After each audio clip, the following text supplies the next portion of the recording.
Hey, English 10. It's Mr. Yokanovich, and I just wanted to make a quick video kind of walking you through our ISN writing prompt for day 3, day 4 here in week 7.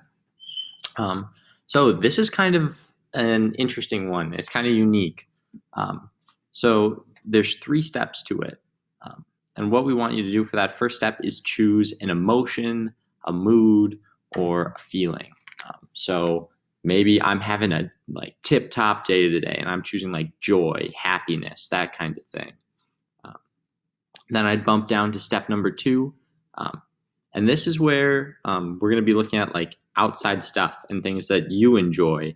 And you're going to make a mini playlist, so 3 to 5 songs that relate to that feeling or that emotion you talked about. So if I chose joy, happiness, Friday vibes, I'd be looking through happy music, songs that make me feel positive and good and things like that.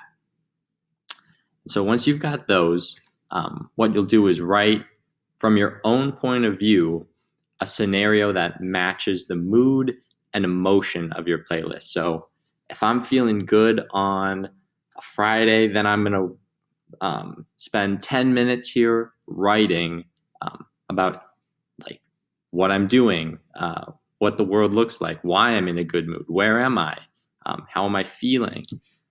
And what we want you to do is use figurative language to describe what you see, what you feel, and how that kind of music, the playlist side of things, connects to your writing. So here I made a little example. This is when I'm working after school as a custodian, and I focused on the vacuum cleaner. I tried to include some onomatopoeias, some style choices, similes, that kind of thing. And since you only have 10 minutes, you may notice this isn't a super crazy amount of writing, but that's because I had to be really intentional with thinking about what pieces of figurative language I was using and kind of taking that extra time to form those. So that's okay if this isn't a super long entry, but we're looking, again, for you guys to practice using that figurative language in your own writing. So this will go under week 7 in your ISN.